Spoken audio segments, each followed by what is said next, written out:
All right, welcome to the aircraft. Today is Tuesday, not Friday. Just a Tuesday. And I figured what we would do today, come out here and check out this tachometer a little bit. We got the Tach installed. I've flown it once or twice already, I think, with the Tach in there. But we wanted to just come out and see how it's doing. We'll just go fly an approach, maybe touch and go or two. John Williams Air Traffic, Cessna 3067 Victor is departing runway 30 to the west. John Williams Raymond.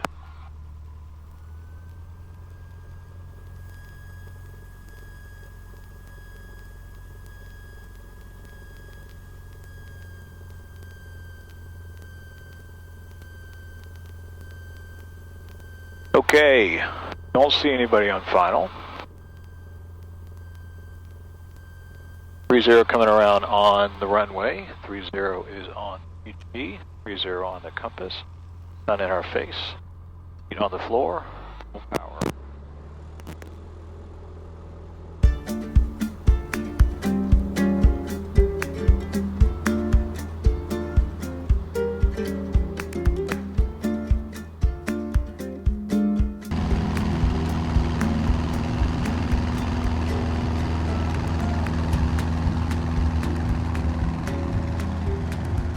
Hey YouTube, it's Future Todd here. As you might have heard on the audio, something was going on with the microphone connection, and just as the plane started to get up to speed, it was making a ton of noise. So a little later in the flight, the microphone settles down, and I'll cut back to that audio, but I wanted to set this up. So we are leaving out of John Bell Williams on runway 30, and we're going to go out to the initial approach fix for the RNAV 12. So it's really kind of straight out. I cut it out a little bit to the north, go catch the interstate here, Interstate 20, and then swing out towards the west. Now, I mentioned at the beginning that I'm looking at the Tach.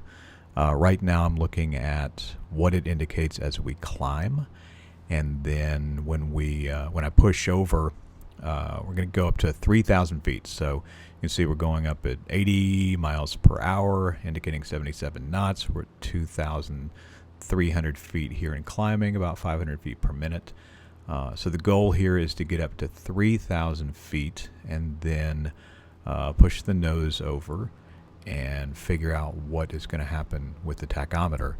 Part of the reason why I have the digital tach is because the original tach that was in the plane seemed to be indicating low when I had gotten the pre-flight done.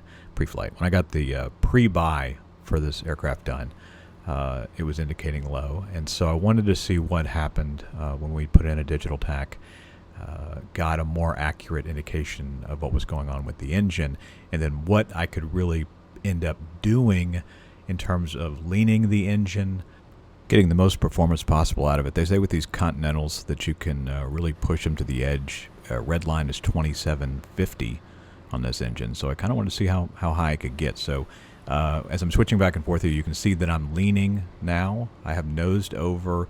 We should be in about vertical flight.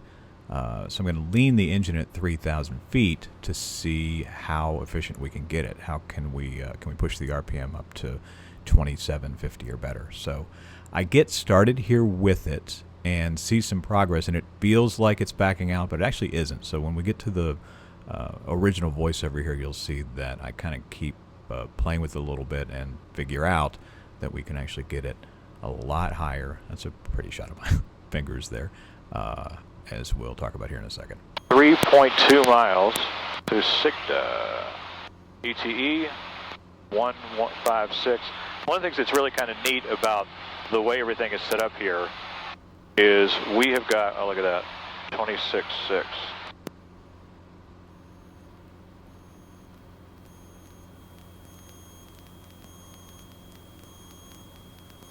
Lean it a little bit more.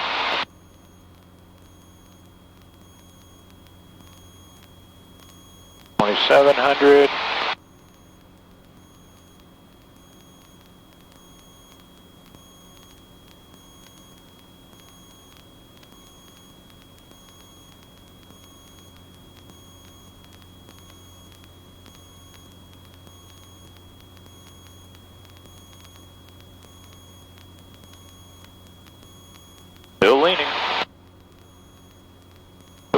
little bit.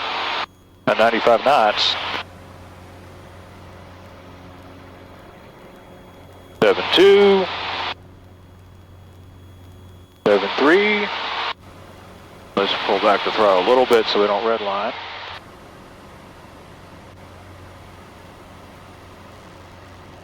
All right, well, let's run it a lean 2700, 100 knots, and we're level.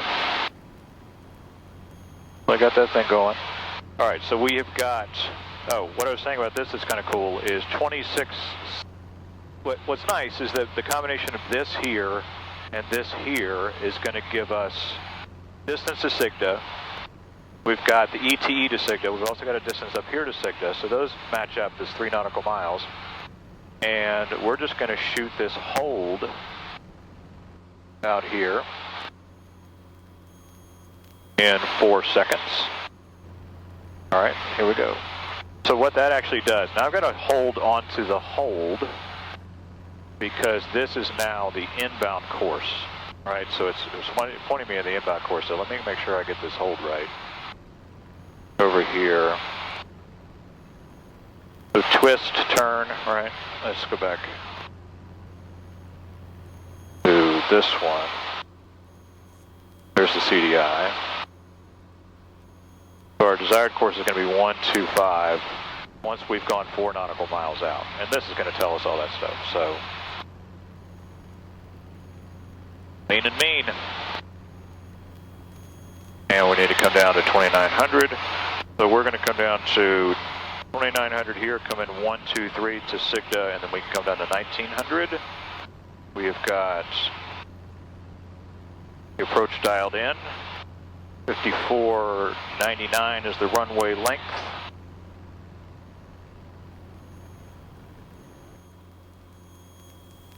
About a little bit further.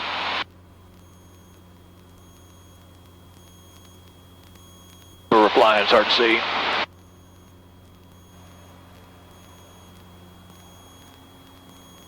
All right. Got a touchdown zone of 241, airport elevation 247. We will see if we come up LPV here. Maintain my 2900. Hold this up a little bit. We were getting around to our turn. Nobody over there. Don't see anybody over here.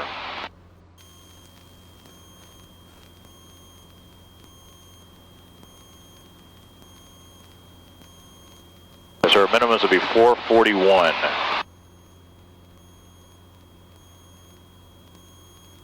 Hold her up. All right, right to 125 in 9 seconds. So this is to be a standard rate turn.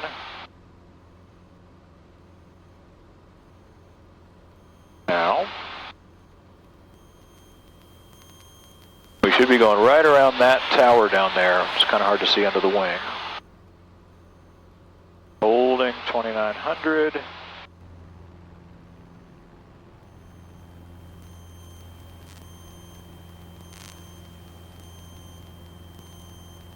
There's the tower right there. Camera not. All right, we're coming around to 125, our current track. 039. Be a little more than standard rate.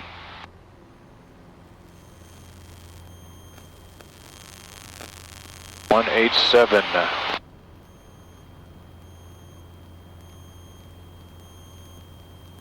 One 112.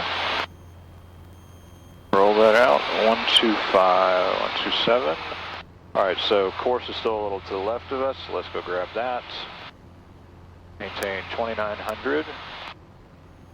And we have got now 3.6 miles. Go over to this one again. 3.6 miles to SIGDA, ETE, 2 minutes, 94 knots. So you can see 94 knots there. You can see our tracks. We'll go capture this and then turn it to 123. We come in here. Keep it at 2900.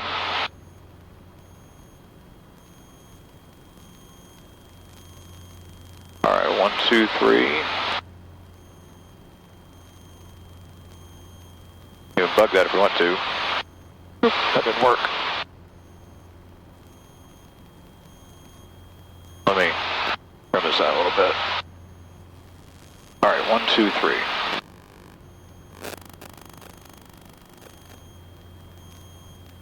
Trim myself too high.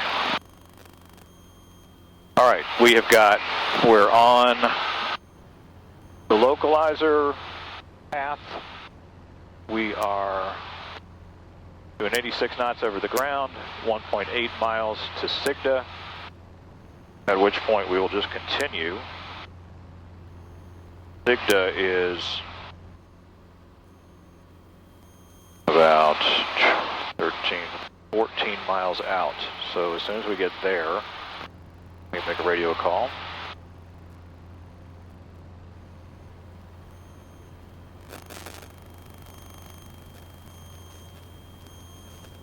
.610.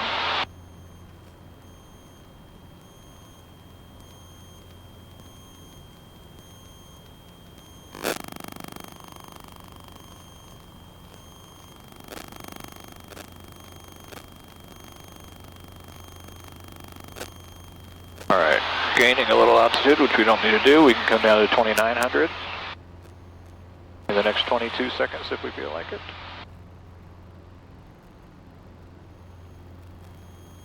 Course is a little right of us now, so let's go grab it.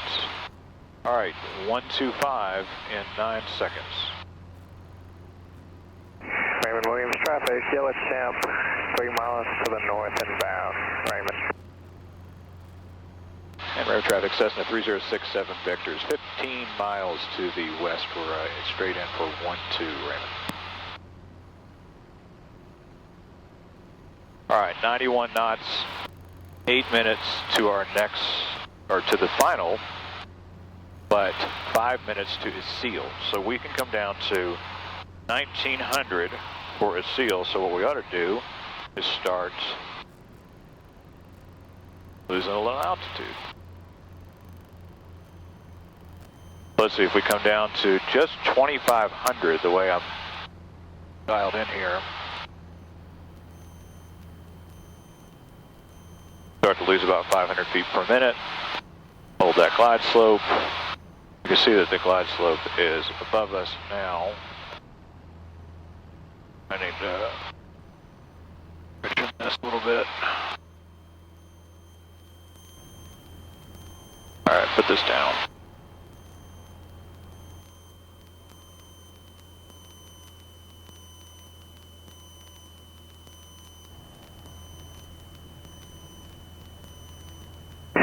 Raymond Williams traffic, yellow champ joining on the left base, 1-2, Raymond.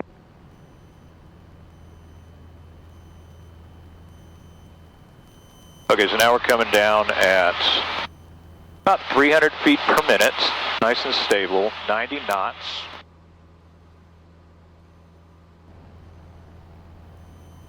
Four minutes to Isil, where we could cross at 1900. That's where we should pick up the glide slope. A little to our right. 2,500 RPM. Lets us come down a little bit. It lets us come down at 90, which is probably not a bad idea in a Cessna 150, so that we get there. But it does mean that we'll need to configure a little bit at Isil. 105 miles per hour indicated, which is about 90 knots. So here we've got LPV, GPS LPV. Isil is next, 4.2 miles, about 300 feet per minute. We can come down to 1900, so we are 2,400 for 1900. And this will show us 93 knots, which is nice because the GPS likes to switch over to this visual thing. We're on an approach. I don't know why. I guess if we wanted to go visual, we could. But that means that the GPS speed goes away, the ground speed goes away, which is nice to have here. So I love the setup here, and just in the sense of how much information you get on both sides of this. Let's go grab the localizer.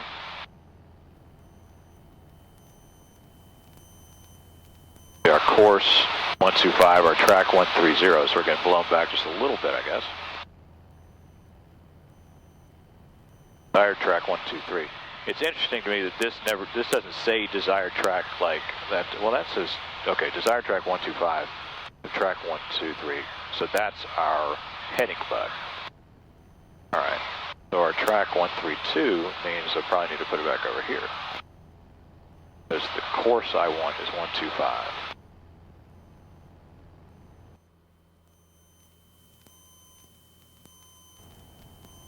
All right, so if I get the 125 dialed in, bug that, and now I fly the bug.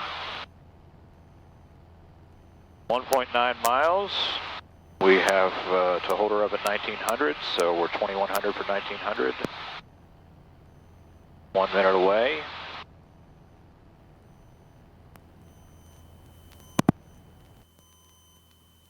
And at a seal, we will be about 5 miles out.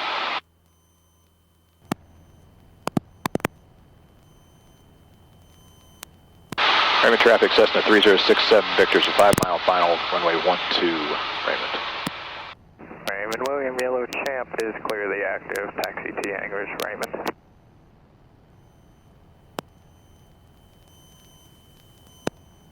All right, now we see the glide slope coming in, so we get to 29 seconds here. So let's start thinking about, as we cross the seal 5 miles out, would be a first notch of flash, so slow down a little bit. We pull up here, put this down. So as you may have heard there, the audio for the original recording was starting to make some of those pops and hisses again. So let's switch back to me. Really, I put the phone down here and just flew the approach. Pretty stable all the way in. In fact, the whole flight was just gorgeous. That's one of the reasons why I was able to hold the phone for so long. But follow the glide slope in here on the indicator and get our weather on the GPS combination. This has really been fun to play with these avionics. It took a long time to get them installed. It kind of always does. That's just sort of a rule for airplane ownership. But it is fun to look at this panel now and just see it's simple and it is straightforward, but it's nice and modern. Love that indicator, love the GPS, and now the tachometer. And the tachometer really kind of let me know how I could lean this engine out and get the most performance out of it. We got this plane going over 100 knots, which is pretty much at the limit of what a Cessna 150 can do. And it is funny because after doing all of this, the plane's up for sale because my club is shutting down here in the local area, which means I won't have access to the Diamond anymore or the Cessna 182, which we've actually already sold. So the 150's for sale. If you're interested, hit me up in the comments. Otherwise, like, subscribe, hit the bell to be notified for the next videos, and we'll see you in the next one. Thanks for joining on this one. This was a lot of fun.